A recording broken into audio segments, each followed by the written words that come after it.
Hey everybody, welcome to Perry TV. I found someone new. They seem to be cropping up on YouTube all the time. This is someone called Rachel Blevins.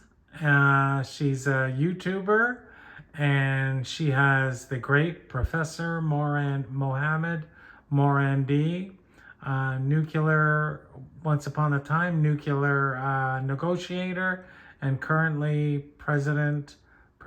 He's a professor at the University of Tehran and an American citizen. 26, and while we do have the news of a 2-week ceasefire between the U.S. and Iran, there are a lot of questions about just how long it's going to last, as Israel bringing an end to its latest attempt to ethnically cleanse South Lebanon is an important part of that. Israel is ethnically cleansing South Lebanon? Oh, I didn't know that. Out some of its largest strikes yet across Lebanon since they got back into this latest phase of the war last month. But one thing that we are learning from this agreement is that it is cementing Iran's control over the Strait of Hormuz, making it clear to the world that Iran controls this waterway, that the ships that they want to pass will pass. If they want those ships to pay a toll, then they will make it so, and it will be in the currency that they choose. So what does all of this mean for the overall conflict, and what are our chances at an actual lasting deal? Well, we got into all of the latest with a special guest who joined us from... Yeah, let's get to Professor Morandi. Now, joining me now to discuss is Syed Mohammed Morandi, a professor at the University of Tehran. Professor Morandi, thanks so much for taking the time to join me. Thank you very much for inviting me. It's always a pleasure. It was great to have you on the show.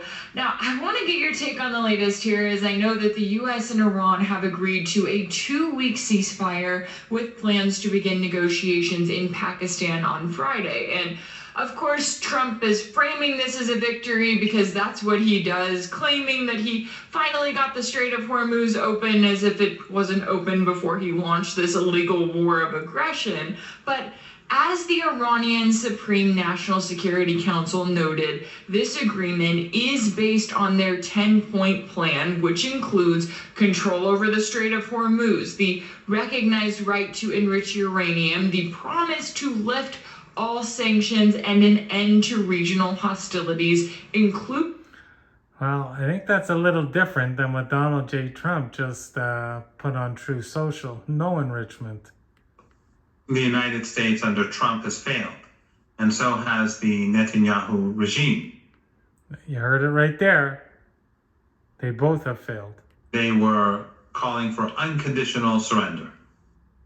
And then gradually they had to revise and change their position until ultimately Trump came to his 15-point plan, which Iran rejected. And despite the fact that Trump has been saying for a long time now, he will obliterate Iran, he will take Iran back to the Stone Age, and more recently he said he will demolish Iranian civilization. And by the way, no Western media outlet, no mainstream media outlet complained.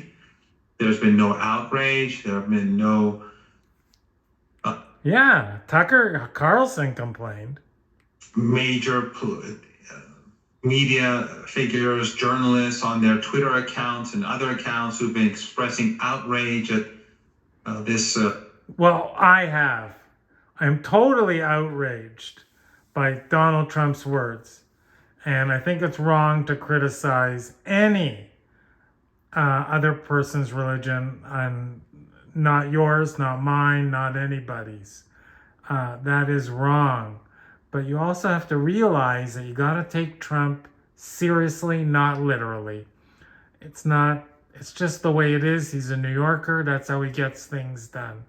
So I think I haven't seen this person before, Rachel Blevins, but she's definitely got an interesting side. And we show all the sides, both sides of the coin.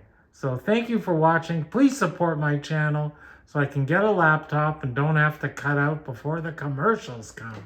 Thanks again, everybody.